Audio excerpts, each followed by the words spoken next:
Thursday, they had actually called Modern Ghana a day before to inform them of a publication that was in bad taste. And that was really an article authored by somebody else, but they had to put up. And they were asked to pull it down. They did take down the story. The next day, the officers came to their offices, picked them up,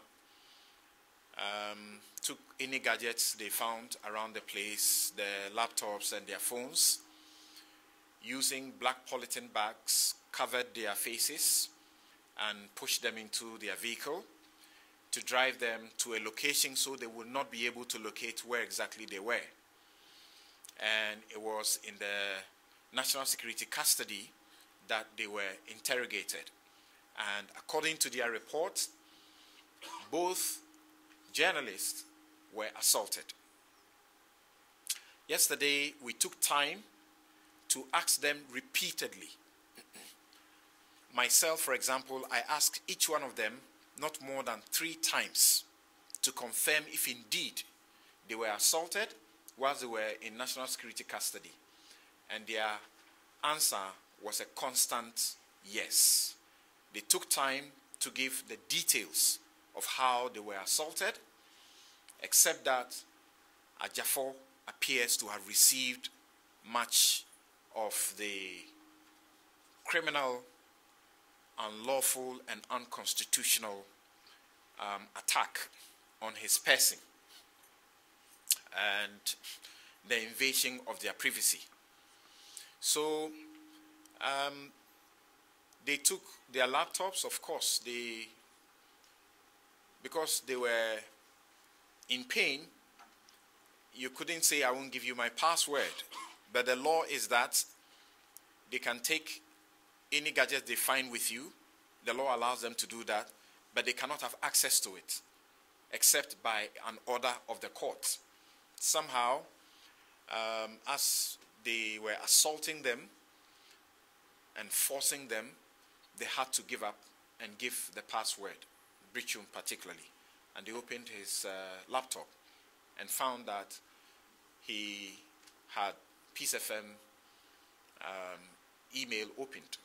So the question to him was, do you work with Peace FM? No. How come you are using Peace FM email? He said, I was employed by an editor of Peace FM, and I was giving access to the general pool. There's nothing secret about it, and we generate news out of that. When people send SMSs, SOS messages to that pool, we also get it and we follow up and we get our stories. And so there's nothing strange about it.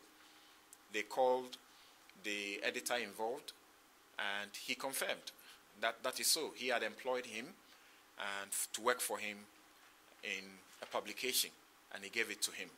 And he had moved on from there to Modern Ghana just about 2 months ago. And he had not been denied the access, so he was still using it. So apparently, this is where they have changed the story to. And I say change for a good reason. It's emphasis.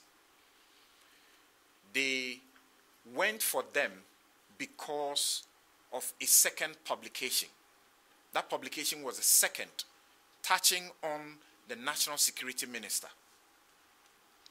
They had called them and asked them to take the story down. They took the story down. And they followed up and picked them up. Whether we call that arrest or an abduction, I don't know.